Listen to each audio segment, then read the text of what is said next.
Merci Madame la Présidente, Monsieur le Vice-président, mes chers collègues. L'Île-de-France est aujourd'hui confrontée à une grave crise du logement, s'agissant notamment d'une pénurie d'offres à destination des ménages les plus modestes. Il faut ajouter à cela les près de 1 200 000 franciliens mal logés selon la Fondation Abbé Pierre.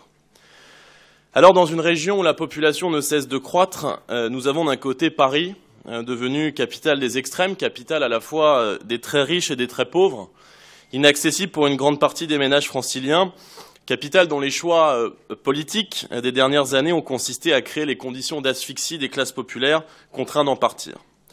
Et puis de l'autre, la banlieue et la grande couronne, l'Île-de-France périphérique, comme on l'appelle, devenue des territoires d'exode pour tous ceux qui aspirent, souvent par contrainte, parfois par choix, à un mode de vie financièrement raisonnable. Cette question souvent posée des prix des loyers assez élevés dans la métropole est une véritable inquiétude pour l'ensemble des franciliens, comme la préoccupation du logement dans son ensemble, et elle est avant tout, nous le savons, indissociable d'un problème d'offre, vous l'avez rappelé. Il se construit chaque année en Île-de-France en moyenne 3,3 logements par an pour 1000 habitants, alors qu'il s'en construit près du double en province. Conséquence de cela, un écart de loyer de plus en plus considérable entre le logement social et le logement privé. La récente embellie des chiffres de construction observés en Île-de-France, avec près de 70 000 logements entamés par an en moyenne ces dernières années, est à ce titre un signe encourageant mais évidemment insuffisant. Il convient de poursuivre ces opérations. L'ambition de l'État et des collectivités doit être portée sur la diversification du parc locatif pour permettre aux classes moyennes et populaires de renouer avec un parcours résidentiel ascendant. En arrivant à la tête de l'exécutif, vous avez fait le choix de rééquilibrer l'offre de logement dans la région, en limitant notamment le logement social et très social, là où il y en avait déjà beaucoup trop, décision de bon sens que nous avons eu l'occasion de saluer.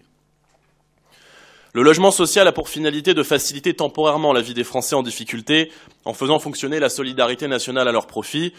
Il doit être, je le rappelle, même si cela n'est pas de votre compétence, réservé aux nationaux, et puis mieux réparti sur le territoire afin d'éviter la constitution de ghettos qui concentrent la pauvreté et les difficultés inhérentes.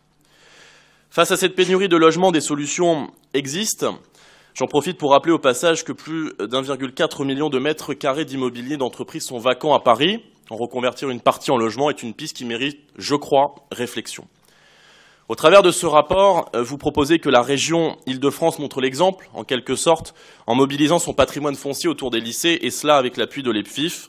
Tout en demeurant vigilant sur la mise en œuvre de cette convention, le groupe Front National soutient cette initiative. La concertation avec les établissements scolaires doit toutefois en être le point d'orgue et les opérations menées ne pas nuire à la qualité de vie autour des lycées. Je vous remercie. Merci, Monsieur Bardella. Madame